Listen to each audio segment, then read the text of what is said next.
রাধে রাধে বন্ধুরা, twin Gopal lifestyle চ্যানেলে আপনাদের সবাইকে স্বাগত। আপনারা সবাই কেমন আছেন? আশা করছি সবাই ভালোই আছেন। এখন ঘড়িতে বাজে সকাল 10টা, আর আমি সকাল সকাল স্নান সেরে বসে গেছি মালা গাঁথতে।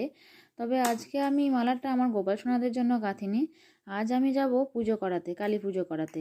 সেই গোপাল সোনা যখন হয়নি, মানে সেই সময় আমার কাজ তো অনেক কম ছিল, তাই সেই সময় আমার নিত্যদিনের কাজ ছিল এই মালা গাঁথা। এই কালী মায়ের জন্য একটা মালা গাঁথতাম, আর গোপাল সোনাদের জন্য মালা গাঁথতাম।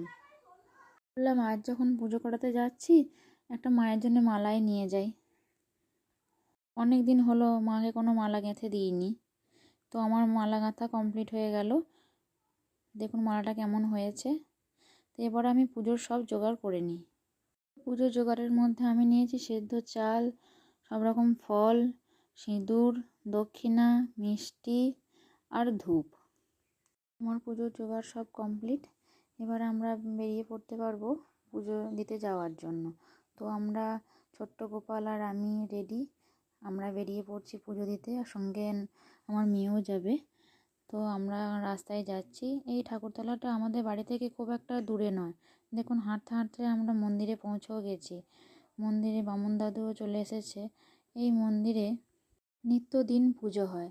ওই সকাল 9টা থেকে প্রায় 11টা নাগাদ বামুন দাদু এখানে থাকে।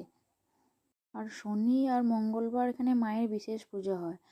আর সেই দিনই আমাদের গ্রামের মানুষরা এখানে মায়ের কাছে নিজের মনের ইচ্ছা নিয়ে পুজো করাতে আসে।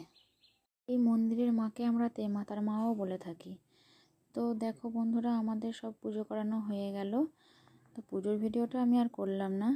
এই যে দেখুন, এই মন্দিরের সামনের দিকটা ঠিক এরকম। এই মন্দিরটা এবছরই নতুন হয়েছে, আগে অন্যরকম ছিল। তো আমরা এবার বাড়ির রাস্তার দিকে রওনা হয়েছি।